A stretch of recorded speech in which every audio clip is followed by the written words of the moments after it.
রবীন্দ্রবাড়িতে বেজার লাগার পর তারপরে ওইদিকে তারা রিয়াং সম্প্রদায়ের তারা দুইজনের উপরে একটু কটা কাটাকাটি হয়েছে। কটা কাটাকাটি হওয়ার পর এইখানে এইটা ওই পার্টি রূপ ধারণ করছে আর কি। তারা সবাই এটা কইছে বিজেপি মারছে, বিজেপি মারছে। এরপরে বিজেপি মারছে কইয়া ওই সোনারামপাড়া পঞ্চায়েত থেকে তারা চেয়ারম্যান, এই এডিসির চেয়ারম্যান কিটাকিটি বানাইছে, এরা গেছে। এরা যাওয়ার পরে এখানে প্রায় 4-5 জনের উপরে আক্রমণ করছে তারা। আক্রমণ করার পর এরপরে এটা কোনো মতে শেষ করছে তারা। আমরা লোক গেছে, এটা থামছে আর বেজাল করতে দিছে না। এটা টামানির পর এরপরে পেজার তল থেকে আন্দার সরার থেকে গেছে লোক যাওয়ার পর আমি বারান্দাতে বোয়াট আসলাম। এখানে গিয়া ডাইরেক্ট আমার উপরে আক্রমণ করছে তারা। থানাতে কালকেই করছি অভিযোগ, কাগজে এখনো লিখা দিস না, এখন লিখা আমরা থানাতে যাবো। বিষয়টা হলো আমরা পেচারতল থানাতে ডেপুটেশন দেওয়ার কারণ, গতকাল সোনারামপাড়াতে একজন বিজেপি কর্মী আমাদের তীব্রামতা কর্মীর উপর প্রথমে মারধর করে। তারপরে সেটাকে সমাধান করতে গিয়ে বিএসসি চেয়ারম্যান সজলের বাড়িতে যাওয়া হয়, কিন্তু সেখানে সমাধান দিতে গিয়ে ওনারা উল্টো আমাদের কর্মীদের উপর আক্রমণ করে। পরে ওনাদেরকে হসপিটালে নিয়ে আসা হয় পেচারতলে। তৎক্ষণাৎ বিজেপি কর্মীরা হসপিটালে এসে আমাদের যারা রোগীদেরকে দেখতে গিয়েছিল তাদের উপরই অতর্কিতভাবে হামলা করে লাঠি এবং ডান্ডা নিয়ে।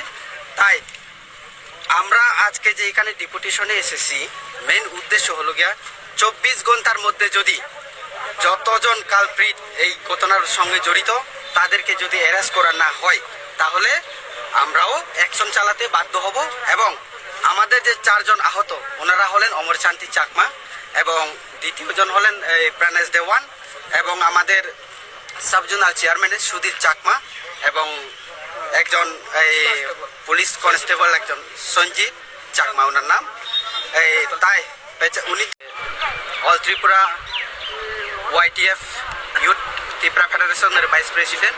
আজকে আমরা এখানে ডেপুটেশনে এসে আমাদেরকে এসডিপিও সাহেব এবং ওসি সাহেব বলেছিলেন যে বিকাল 4টার মধ্যে আমাদের এই ডিস্ট্রিক্ট ম্যাজিস্ট্রেট আরডি ব্লকে আসবে, এখানে মিটিং হবে আমাদের সঙ্গে এবং যথাসত্ত্ব তারা চেষ্টা করবেন যে ওনাদেরকে অ্যারেস্ট করার জন্য আইনগতভাবে।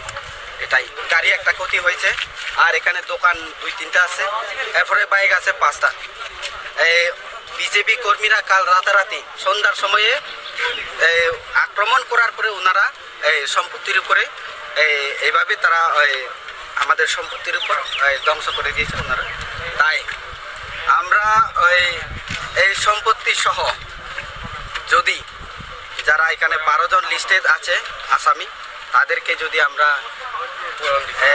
অ্যারেস্ট এবং তার সমাধান যদি না পাই তাহলে আমরা তীব্রামতা আর বসে থাকবো না। এটা বিজেপিদের আমরা ক্লিয়ার মেসেজ দিতে চাই, ওনারা যেখানে থাকেন না কেন অবশ্যই আমরা ওদেরকে বের করে আনবো, যদি আইন যদি আমাদের সঙ্গে যদি সঙ্গ না দেয়। এটাই মেসেজ। 24 ঘন্টা টাইম দিয়েছি ওনাদেরকে।